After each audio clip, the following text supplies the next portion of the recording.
Students, good evening. मैं हूं Amresh sir और आप लोग देख रहे हैं हमारा YouTube channel Amresh for English. तो स्वागत है हमारे official YouTube channel Amresh for English पे। तो आज हम आप लोगों के लिए कई ऐसा टॉपिक लेके आए हैं जो आपसे सभी कॉम्पिटिटिव एग्जाम्स में पूछा जाता है और आपके एकेडमिक आप कक्षा 8 से लेकर के इंटर बीए सभी क्लासेस में ये टॉपिक जो है पूछा जाता है। तो आज उसी टॉपिक के बारे में बात करेंगे। तो आप लोग सोच रहे हैं वो टॉपिक कौन सा है, तो हम बता देते हैं। वो टॉपिक है आपका डायरेक्ट एंड इनडायरेक्ट स्पीच।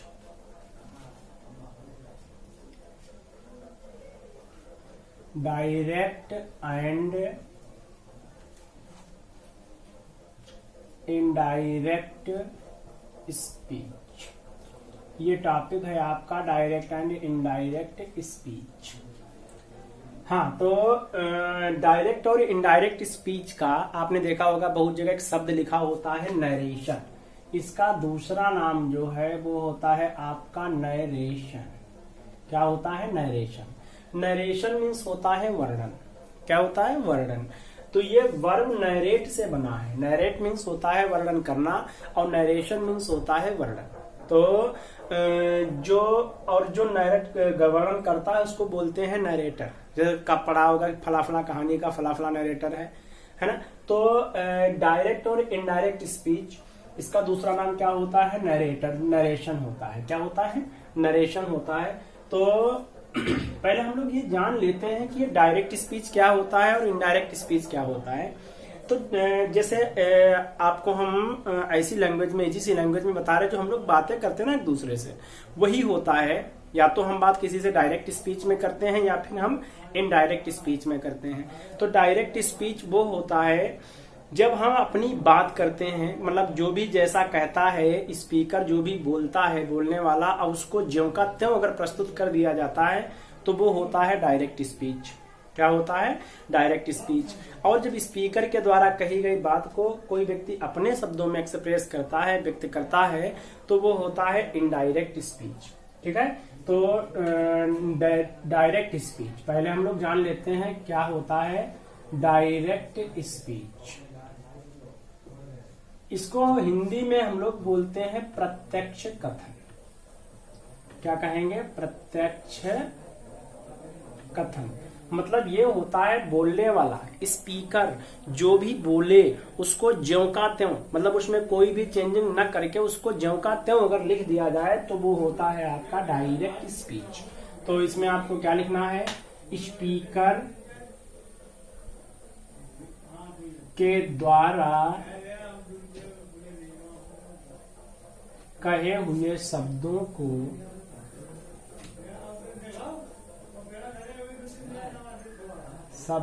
को ज्यों का त्यों प्रस्तुत करना। ज्यों का त्यों प्रस्तुत करना डायरेक्ट स्पीच कहलाता है।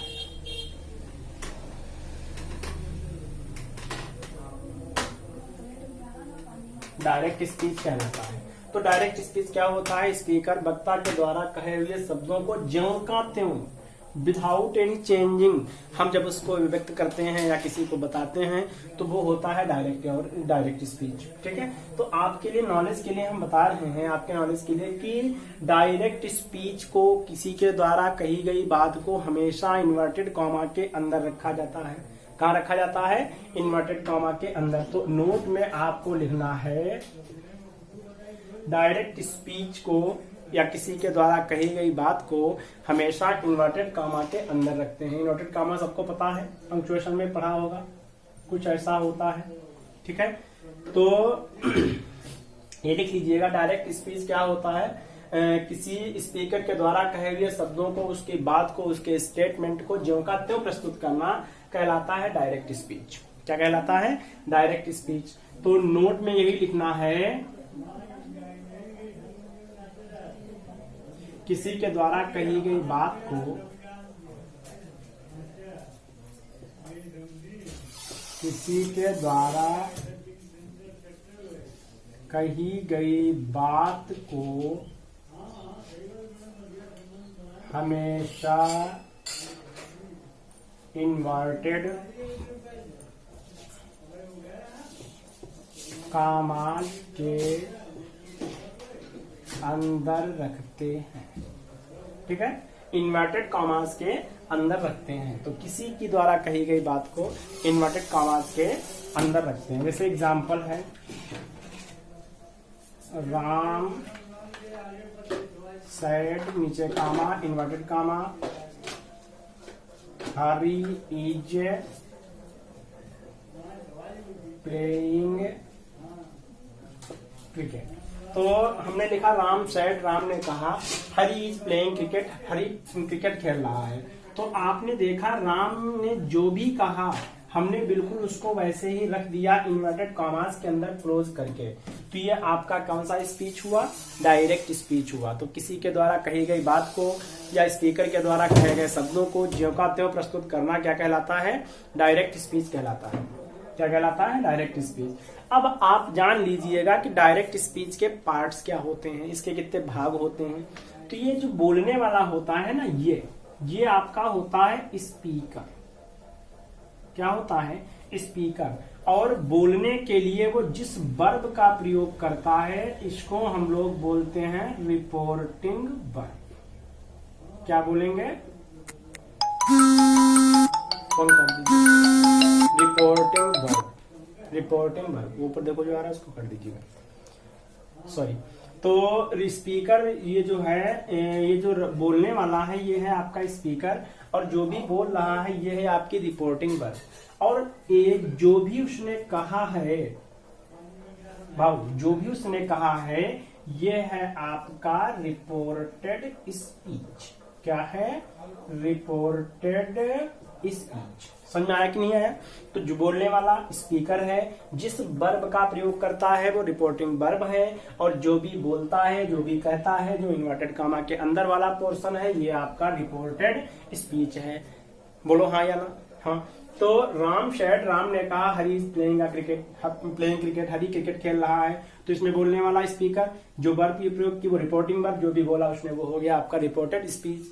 हाँ, इसको स्पीकर को हम रिपोर्टर भी कह सकते हैं। क्या कह सकते हैं? रिपोर्टर। ठीक है, तो ये रिपोर्टर और स्पीकर दोनों मिल करके आपके बनाते हैं रिपोर्टिंग वर्ब क्लास। ये पूरी क्लास तैयार कर रहे हैं ना हमसे, तो ये क्या हो गई? Reporting verb class. और जो रिपोर्टेड स्पीच है आप इसको रिपोर्टेड स्पीच क्लास भी कह सकते हो। क्या कह सकते हो? Reported speech class. तो ये डायरेक्ट स्पीच समझ में आया, और इसके कितने पार्ट्स होते हैं आई होप आप लोग अच्छे से समझ गए होंगे। ठीक है, अब देखते हैं हम लोग इनडायरेक्ट स्पीच क्या होता है, इसको भी कर देते हैं। इनडायरेक्ट स्पीच, इनडायरेक्ट स्पीच, इसमें इनडायरेक्ट स्पीच में जो स्पीकर होता है उसके द्वारा कही गई बात को कोई अपने शब्दों में कहता है। तो हेडिंग पुट करते हैं इनडायरेक्ट स्पीच। इनडायरेक्ट स्पीच ये क्या होता है? इसको हिंदी में बोलेंगे अप्रत्यक्ष कथन। क्या बोलेंगे? अप्रत्यक्ष कथन। ठीक है, तो इनडायरेक्ट स्पीच को हिंदी में क्या बोलेंगे? अप्रत्यक्ष कथन। तो बता देते हैं कि स्पीकर रिपोर्टर के द्वारा कहे हुए शब्दों को जब कोई व्यक्ति अपने शब्दों में कहे, अपने शब्दों में एक्सप्रेस करे तो वो होता है इनडायरेक्ट स्पीच। लिख लेना है, स्पीकर के द्वारा कहे हुए शब्दों को जब कोई व्यक्ति अपने शब्दों में प्रकट करता है, व्यक्त करता है, तो वो क्या होता है? इनडायरेक्ट स्पीच होता है। ठीक है, तो आपको एग्जाम में वो क्या करते हैं, कोई डायरेक्ट स्पीच का सेंटेंस दे देते हैं और आपसे बोलते हैं कि इसको इनडायरेक्ट स्पीच में बदलिएगा। ठीक है, तो आई होप आप लोगों ने लिख लिया होगा। इन स्पीकर के द्वारा कहे हुए शब्दों को जब कोई व्यक्ति अपने शब्दों में कहता है तो वो होता है आपका इनडायरेक्ट स्पीच। ठीक है, इनडायरेक्ट स्पीच। ठीक है, तो आपको डायरेक्ट स्पीच को हम DS लिखे दे रहे हैं। डायरेक्ट स्पीच को इनडायरेक्ट स्पीच में बदलने के कुछ सामान्य नियम। ये वो नियम हैं जो सभी आपको कोई भी सेंटेंस हो उसको इनडायरेक्ट स्पीच में बदलने में यूज कर सकते हैं आप उन रूल्स को, इन नियमों को। तो ये नियम हम ऐसे कहें कि नियम थेरा खाना रिंच वाले नियम है, तो इनके लिए सही होगा, क्योंकि ये किसी भी आपकी असर्टिव सेंटेंस की इनडायरेक्ट बनानी हो, इंट्रोगेटिव की बनानी हो, इम्परेटिव की बनानी हो, ऑप्टेटिव की बनानी हो और एक्सक्लामेटरी की बनानी हो, सब में आप ये रूल्स लगा सकते हैं। ठीक है, तो ये कॉमन रूल्स है, सामान्य नियम है, इसलिए हमने सामान्य लिखा। तो पहला इसका नियम क्या है? पहला नियम ये है, इनडायरेक्ट स्पीच में रिपोर्टिंग वर्ब के बाद लगे कॉमा तथा इन्वर्टेड कामाज को हटा दिया जाता है।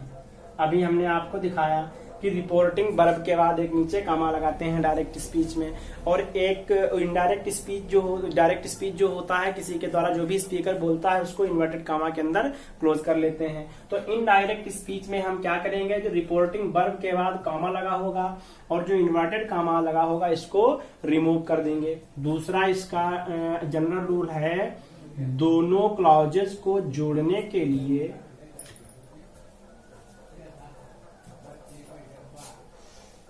दोनों क्लॉजेज को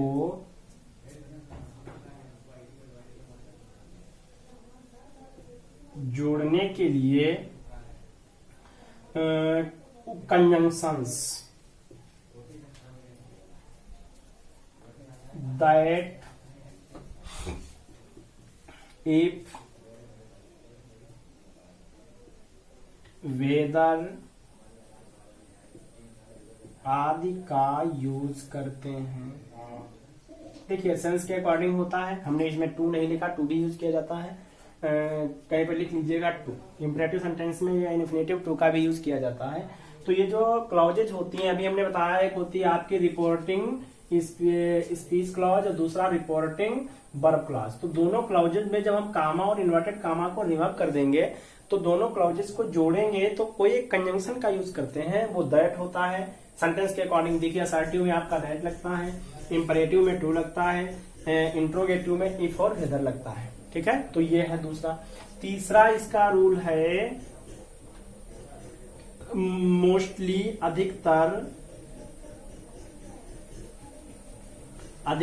रिपोर्टेड स्पीच को उसी टेंस में रखते हैं जिस टेंस में रिपोर्टिंग वर्ब होती है, जिस टेंस में रिपोर्टिंग वर्ब होती है। तो अधिकतर हमने बताया कि बिल्कुल नहीं, अधिकतर मोस्टली ऐसा होता है, रिपोर्टेड स्पीच को उसी टेंस में बदल लेते हैं जिस टेंस में रिपोर्टिंग वर्ब होती है। जिस टेंस में रिपोर्टिंग वर्ब होती है रिपोर्टेड स्पीच को उसी टेंस में बदल लेते हैं। लेकिन कहीं कहीं पे भाव ये रूल जो है आपका काम नहीं करेगा। जब रिपोर्टिंग वर्ब प्रेजेंट या फ्यूचर में होगी तो ये रूल जो है वहां पे फेल होता है। ठीक है, तो उसके बाद ये कुछ जनरल रूल्स हैं, और जो प्रोनाउंस वगैरह आते हैं वो भी सेंस के अकॉर्डिंग चेंज किए जाते हैं। ठीक है, तो सबसे पहले हम लोग डाल लेते हैं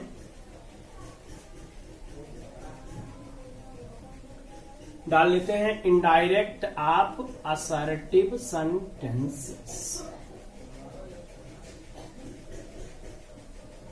indirect of assertive sentences. Indirect of assertive sentences. ये असर्टिव सेंटेंस क्या होता है? As you know there are 5 kinds of sentences. 5 प्रकार के सेंटेंसेस होते हैं। First is assertive sentence, second is interrogative sentence, third is imperative, fourth is optative and fifth is exclamatory. तो sentences 5 प्रकार के होते हैं। तो उनका जो पहला सेंटेंस है वो है आपका असर्टिव सेंटेंस। क्या है? Assertive sentence. तो सबसे पहले हम सेंटेंस बिल्कुल बहुत इजी लैंग्वेज में हम लोग सीखेंगे सेंटेंस बाय सेंटेंसेस की बेसिस। जैसे पहला असर्टिव किया, फिर इंट्रोगेटिव किया, बिल्कुल कंप्लीट, उसमें कोई भी कोई रूल छूटेगा नहीं आपका। ठीक है, तो ये असर्टिव सेंटेंस जो होता है ये दो प्रकार का होता है एज यू नो। पहला तो आपका अफर्मेटिव है, पॉजिटिव होता है, दूसरा नेगेटिव होता है।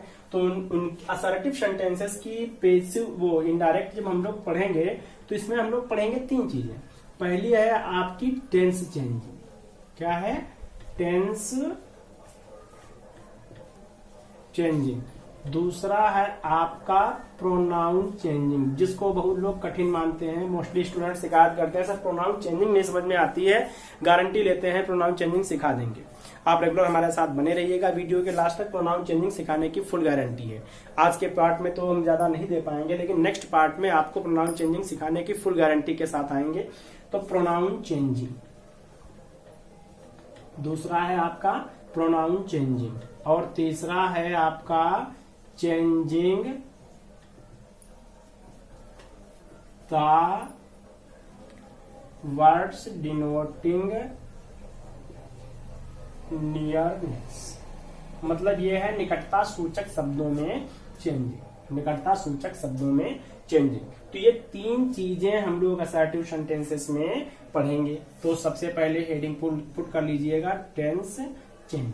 तो आज के लिए हम इस वीडियो में यही दे पा रहे हैं, और इसके बाद आपका जो नेक्स्ट वीडियो आएगा उसमें असर्टिव सेंटेंसेस में टेंस चेंजिंग कैसे करते हैं, फुल टेंस चेंजिंग के साथ हम लोग आएंगे, और फुल पूर्ण प्रयास रहेगा कि आप लोगों को अच्छे से सिखाया जाए। तो ठीक है, आज के लिए इतना ही।